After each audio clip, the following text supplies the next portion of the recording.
Welcome back. Glad you're here. So Peter Schweizer tells all in his new book. It's called Blood Money. It's already a New York Times bestseller. HarperCollins calls it a, quote, towering achievement of investigative journalism.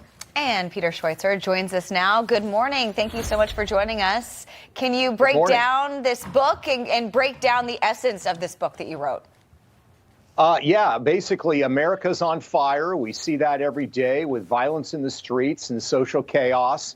China's holding an empty can of gasoline, and our leaders aren't saying anything about it. China didn't create our problems, but they are fanning the flames, whether it's drug addiction, whether it's violence in the streets. And unfortunately, some of our political leaders are compromised because of their ties to China and will not confront them on our behalf. How big a threat do you think China is? I grew up in the 80s, and it was always what was then the Soviet Union.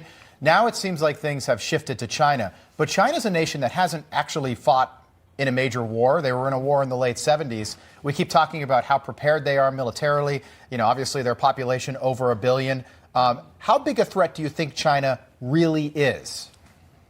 I think they're a bigger threat than the Soviet Union, and here's why. There's already millions of U.S. casualties based on what China's doing to the United States.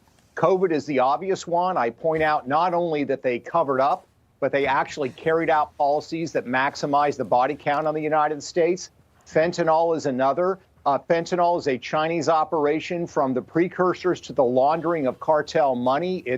The Chinese are the senior partners. The cartels are the junior partners. That's killing 100,000 people a year. And then you look at violence in our streets. Since 2018, China has been smuggling small devices called auto sear switches to criminal gangs in the United States that turn handguns into machine guns. So unlike the Cold War, we actually have mass casualties in the United States as a result of what China is doing.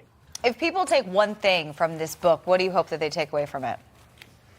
It's that we are already at war with China. It's not about preparing for war, and we need to have leadership that responds in a powerful, effective way. I'm not talking about a kinetic shooting war, but I'm talking about standing up to China and taking aggressive policies that protect America. Just about 30 seconds, and you talk about this in your book, and I think this is going to be so fascinating for people to get their heads around. But you mentioned fentanyl, which is biowarfare, bioterrorism.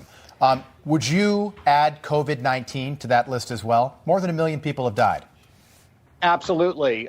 They covered up the fact that it was transferable from person to person.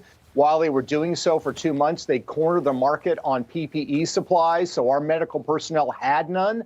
That's the reason there was a shortage. And they pushed other information that actually maximized the body count in the United States. So, yes, absolutely a form of warfare, even worse than the numbers that we know of, the 1 million dead.